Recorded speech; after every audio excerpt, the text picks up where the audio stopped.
Hai, Assalamualaikum warahmatullahi wabarakatuh. Bersama saya Cik Naka. Lah ni kita berada di Pekan Naka Kedah Darul Aman. Kita akan review gerai-gerai yang berada di Pekan Naka ni. Jom kita review. Jom.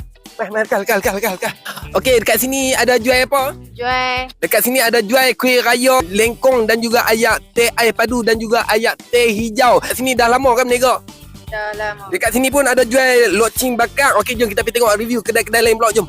Sekarang ni kita berada di kedai apa ni? Kedai suri. Okey, kita berada di kedai Suri Santan Naka. Kat sini ada jual apa? Kedai santan. Dekat sini ada jual santan segera. Kalau kata nak mai untuk raya nanti, untuk nak raya tu nak buat ketupat, rendang apa semua boleh mai tempah kat sini. Lagi ada jual apa lagi kat sini? Macam-macam. Dekat sini ada jual lagi ais ketui, ais cube, macam-macam lagi lah. Mai tengoklah kedai runcit.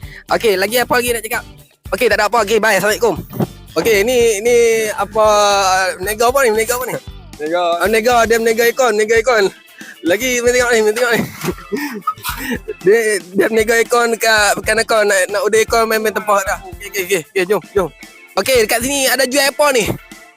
Dekat sini ada jual racun rumput. Macam-macam racun ada jual kat sini. Lah dah berapa lama jual kat sini? Dah hampir 18 tahun dia main dengan rumput ni. Hari tu ni kita try racun rumput ni. Tengok ni kat sini. Ni, main. Tengok ni, pour kat sini, nampak ni. Dia mati rumput tu. Itu ada kali hijau macam ni kan. Itu dia hijau. Ni dia hijau tu. Lepas tu kita tabuk tadi. Nampak? Dia mati sampai ke akar umbur. Dia punya racun ni memang mujarab. Benda ni dah lah murah. Hampa pergi tengok dekat beg kuning. Okey, sekiranya kau berminat dengan racun rumput ni, kau boleh tekan beg kuning kat bawah ni untuk pembelian. Padu kod. Abang tak kata padu kod.